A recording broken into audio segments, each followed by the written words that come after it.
Oh the yeah, he reboot? was also the stunt coordinator on Batman and Robin, which I also worked on. But Joel Schumacher ended up firing me and replacing me with a guy, which was very funny. This always was my homage to Bloodsport. That's I the thought, first rated R movie I ever saw, and one of the oh movies really? I've rewatched the most. Oh, that's amazing. Well, that's really perfect. The much smarter ways, if I had insisted and turned Punisher Warzone down, as I did twice, and they kept coming back and talking me into it.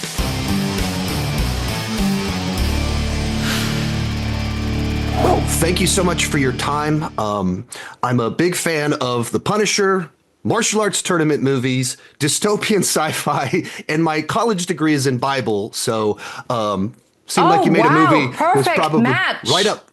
Yes, right up my alley.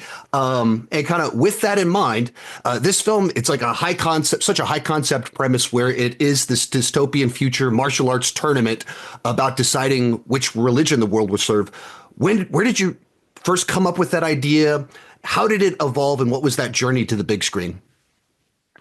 Well, I grew up in a mixed faith family. My father is Muslim and my mother is Catholic, and they had a somewhat not too serious, but also not completely playful battle about which religion I should join. And my mother ended up baptizing me as a Catholic behind my father's back, and that became a little bit of an issue because then my father basically said, look, the child of a Muslim is always a Muslim.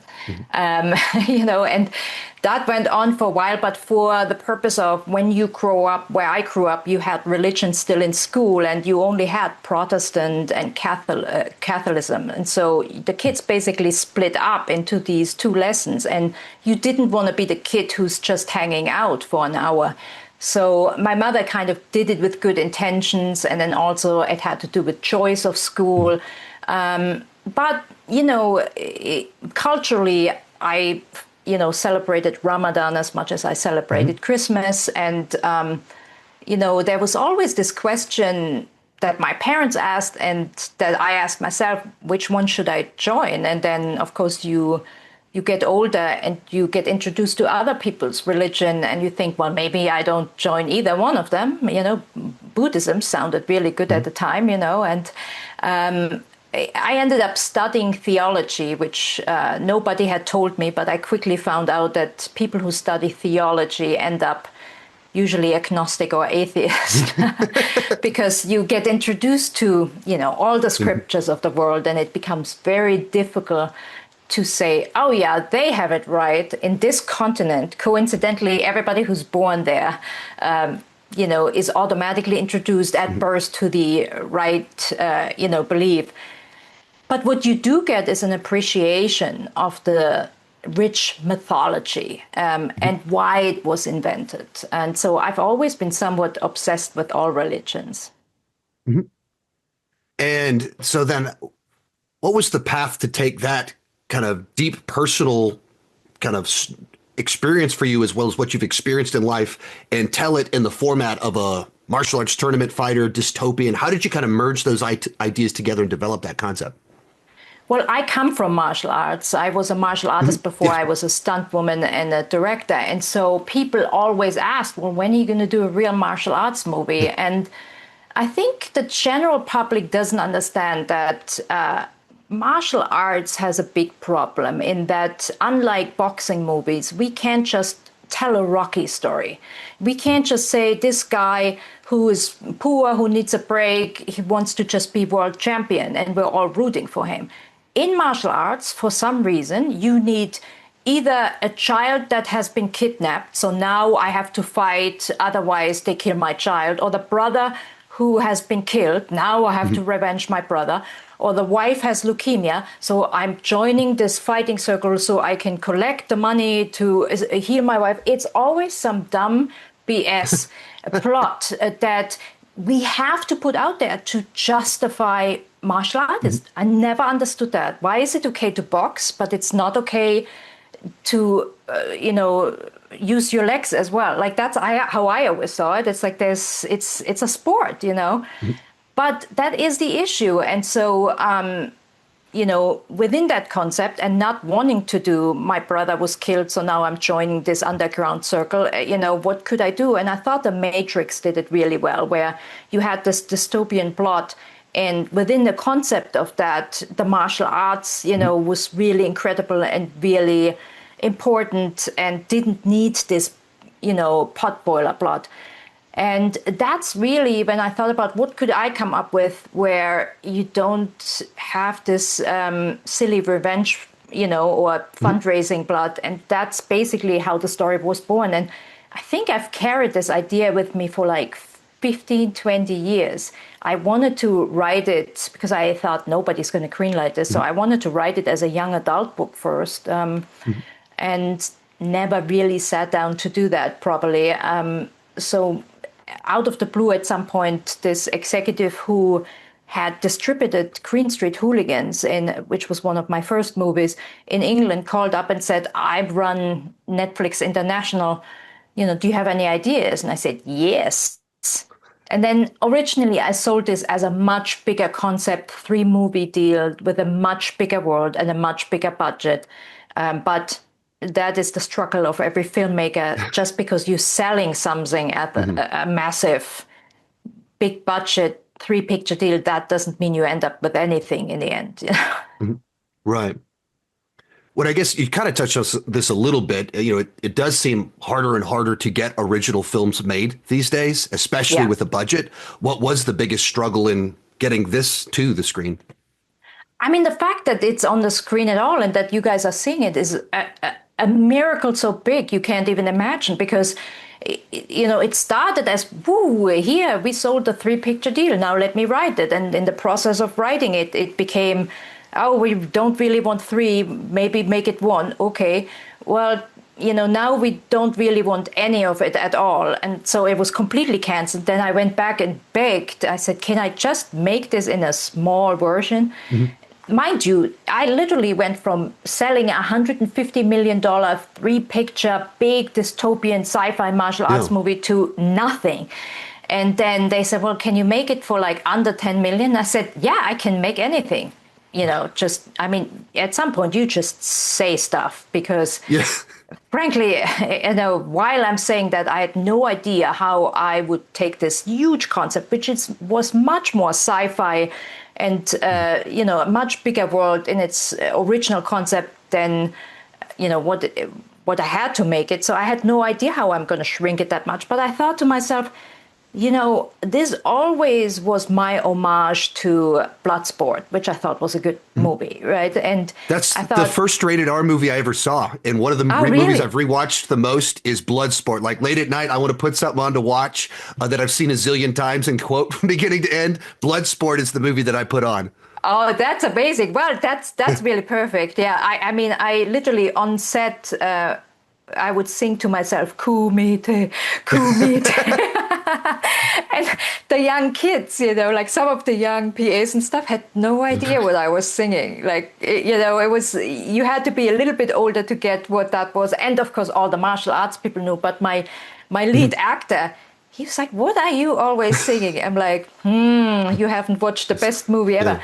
But so, Bloodsport spent, I don't know what, they made that movie for probably under $1 million at the time. Right. And so I thought, anything can be done. And, that is not really completely true anymore, because you don't realize that things get more expensive, with the time, like the construction worker and the bottle of water and the, everything, the cheese at the craft service table, they don't stay at the price that we had them in the 80s. So you have to kind of, in your mind, you go, okay, just because Bloodsport did it, at the time doesn't mean I can do it. Because, as a DGA director and as somebody who's made movies, I can't just now go and make a non-union movie. It's not allowed. So I have to have Teamsters, I have to have union people. The minute you have unions, nothing is cheap anymore.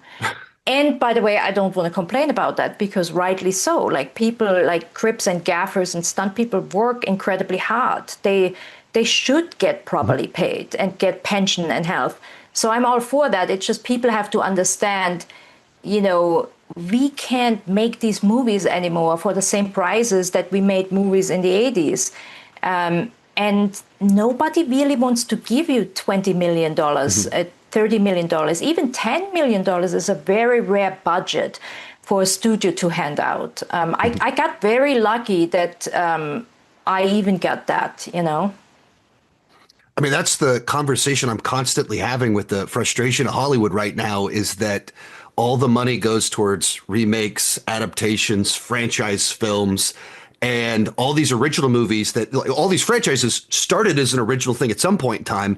And some of these movies that like were, shaped my childhood, Bloodsport or whatever, that's just not what's getting made anymore. It's not what's getting money anymore. And as you said, there's just ways in which it's more expensive to make a film. I mean, like, what's your even take on Hollywood in that sense of, is there hope, or are we just kind of stuck in reboot land forever? Well, I said this for years, and I totally understand why studios don't want to make original movies anymore. You and I mean, I don't know how old you are, but I'm assuming you grew up in the, Goonies, Bloodsport, like at least those were the movies you grew up with, right? And we were really blessed that we had that experience, because certainly that does not exist at all anymore. But when you remember when you were a kid, what would you do to find out what movies play? I remember that I had two choices. I would call this number that was I believe a German version of Fandango, and you would have to sit there and wait of the movie theater that in your town to tell you what is in each one of the screens, like it took forever, and you would hear all the times you guys had Fandango, where you could click through it, and you had the newspaper that you could open up, and you had maybe at the time 10 TV channels where trailers were playing, right? In comes the 90s and the internet, and now in a family of four, every single person gets their information from somewhere else. You cannot actually aim any type of marketing for a movie to one family with the same goal, because they're all watching a different channel. They're all on a different place on the internet. Newspapers, nobody reads anymore. So it became a marketing issue. That's why when you hear some of the studios speak of, they spend $100 million on this movie, but then they spend $200 million on actually marketing it. That's what it takes. That was one of, there was a very big movie that Warner Brothers did at one point, where they actually admitted that the marketing budget was 5 times the budget the movie. And I couldn't really blame them, because there's a lot of things that studios do where they're idiots and assholes and selfish and stupid. Like, we can, bitch about them forever, filmmakers, right? But in this arena, I always understood they're having trouble. And then the next thing that happened, that we didn't even have movie stars anymore. You can't even you don't have any, like Tom Cruise maybe, but even that at some point fizzled out. You don't have, back in the day, you would put somebody in a movie, and just because that person is in a movie, people would be going. That was your marketing. Then that fizzled out. So let's say there's a really great original movie, like Dark Knight director still once in a while gets to make original movies, right? To make America aware of this movie and get them to go costs so much money that on paper it's not worth it. It really isn't. And I understand that. And so I actually originally thought, when the tech companies came in, the Amazons, the Apples, the Netflix, I like every other filmmaker thought, okay, here comes our saviors, right? We all thought that. We all thought, they don't really care about marketing. They don't really care about opening weekend. This is going to save good filmmaking. And originally it was like that. They would let us do things that nobody else would greenlight. And somehow that completely backfired and went into the opposite direction now. Now they're shelving movies for tax write-offs and everything. I mean, the one thing that you really hate working with any of these companies, and I'm not the only filmmaker who says that, is when you sit in a creative notes meeting and you hear, well, our algorithm says, and it's like, fuck your fucking algorithm, I don't care. But that's basically what they hold on to, Kind of on that point, I rewatched Punisher Warzone yesterday, and one of the things that just stands out about it is it's a movie that has such a distinct style that Well, whether the color scheme. I can tell you your background lighting is literally like I feel like you hired my DP. I love to hear that. That's what I was going for. Big, vibrant, bold colors. But you watch the movie, it has a distinct style. It's ultra violent, and it's made for a specific audience. It's not optimized for everyone. And as someone that loves all the Marvel movies, and I grew my channel covering the Marvel Cinematic Universe, at the same time, the directors kind of feel like McDonald's managers, that they're making to whether an algorithm, a formula, a template. I mean, what's kind of your feeling on that tension between filmmaker-driven superhero films and corporate franchise models? Well, I tell you personally, if I talk to you from a director's point of view and looking at my own career, I wished I had been a Marvel director when I was one of the early ones, right? My movie was still made with Lionsgate and Marvel in collaboration, and Kevin at the time, who ran Marvel, was just new there. So it was at the very beginning. And I felt very strongly I have to leave my own mark and I have to do all of that. And the much smarter ways, if I had insisted and turned Punisher Warzone down, as I did twice, and they kept coming back and talking me into it, I kept telling them multiple times, I didn't grow up with this character. Maybe you should get somebody who's a real fan of this character. And I still think in the end, I did my duty and studied everything about it and gave it a style that I figured represents the comic book.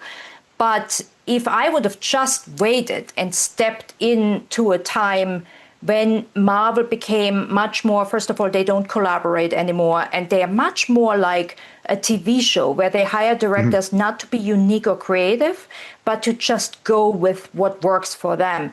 I feel like my career would have been much better because I could just show up and, okay, you want me to do this and you want me to do this. That worked out better for all the directors who did that, whereas mine and putting my stamp on and then not having a marketing department that supported me and them bringing it out on Christmas for what reason ever, nobody could ever explain. It killed my career for the longest time. And, then all these other movies came up and then they had this idea, oh, maybe we should hire women directors and when I then saw what some of the directors they brought in, some of them directing martial arts movies, in the Marvel, I'm like, that could have been me if I hadn't just jumped the gun and gotten in so early. So from a career point, I think I made a mistake being one of the early ones. I should have just waited. From a creative point of view, do I think it is creatively fulfilling to make a Marvel movie with such a big budget, but really be like a TV episodical director? No, it's probably not that fulfilling. But the thing about it is that, you make a successful movie like that, there is a lot of jump-off opportunity. Like people give you money to make other things, Yeah, it's what's interesting to me is like that exact tension there of best for career, best for as the artist, what is satisfying to you. And I don't do you even think a movie like Punisher Warzone could be made today with that level of freedom to make such an intense, brutal film? Like, to me, that's why it stands the test of time. That's why I think history's been very kind to it, because it actually stands out as a unique thing that captured the Punisher comic books. It feels like Welcome Back, Frank and Punisher Max and all of that versus other ones that feel kind of more bland. Well, I think it's interesting because, as a filmmaker, you can see kind of in the residual checks when your movie that is like it's almost 20 years old at some point. The residual checks, instead of becoming less, become more.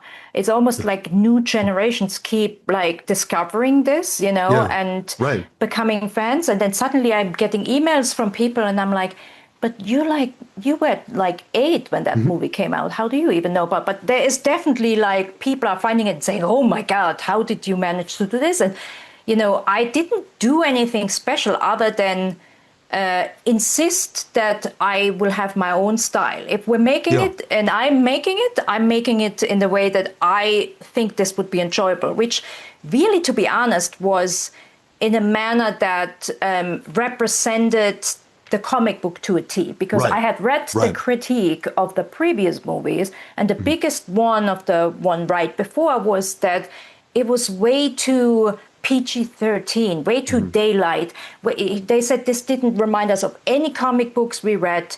You know, it was too comedic, it was too this. And I watched it and I was like, yeah, I can see that, because the comic book is very dark and very brutal. And if there is comedy, it's like some guy has another person's balls in his cup that they were cut off. Like, that's the kind of humor the Punisher has, right? And so I thought, you know what I really have to do here is follow this comic book that the people love, especially the run that they love. And then comic books have a way, they really have only a few colors, because of it's too expensive to put, 10 colors into one panel. And while that's not expensive necessarily in movies, it's the way to imitate that, to give you that comic book look, is to have fewer colors represented, like you right now. I mean, that is a perfect comic book panel, right? And it is. It's beautiful, and also it looks beautiful if it's done well, like you have done here. It's always stunning. But my DP and we watched Blade Runner all the time, because that already had that look without being based on a comic book. Yeah. One final question. One thing I noticed when the credits started on Punisher Warzone is that Pat Johnson was the stunt coordinator. And I guess I read that you worked on the Mortal Kombat 90s tour, that I believe he was the stunt coordinator on that. Was there a direct correlation there? Or he was also the stunt coordinator on Batman and Robin, which I also worked on. But Joel Schumacher ended up firing me and replacing me with a guy, which was very funny. There was a gang I don't know if you remember the scene, there was this gang with the whip chains, and I ended up having to teach all the guys in that gang the whip chain, because nobody but me actually knew how to do it. And then Shoemaker had this specific look for which we needed contacts, because the eyes needed to be dark light, kind of glowing. And unfortunately, I had real trouble getting these contacts in. My eye kept rejecting them. So, they said, let's fire her and replace her with a guy, which I thought was very mean. And the lead guy in the gang ended up writing me this beautiful note, said, I'm so sorry, don't worry about it. I got fired too many times. You'll get over it. This is just the beginning of your career, ta-da-da. And I always remember that, how kind that guy was. And he ended up playing LBJ in Punisher Warzone. And he didn't even know that it was me. I ended up saying, I said, I am a huge fan of your work, but also you wrote me a card years ago. And he was just, so surprised. And Pat Johnson hired me for multiple things. He was a famous stunt coordinator. And, there's a lot of stuff you do as a stunt woman that nobody knows, like you don't get credit for, it didn't go. But he had a regular history of hiring me, and then I hired him on Green Street Hooligans as my fight choreographer, and hired him again on Punisher Warzone. And I think he's retired now, otherwise I would have certainly called him for this one as well. Oh, very cool. Well, thank you so much for your time. Like I said, you made a movie that checked all the right boxes for me to be like, oh, that's on my radar. And as someone who just longs for original films, and then one that's in so many categories that I'm interested in, was like, I got to check that one out. And just wanted to talk with you about the film and comic book movies, the industry and everything. Oh, this was very joyful. I'm sad that we didn't have time to talk about your Bible degree. Oh, yeah.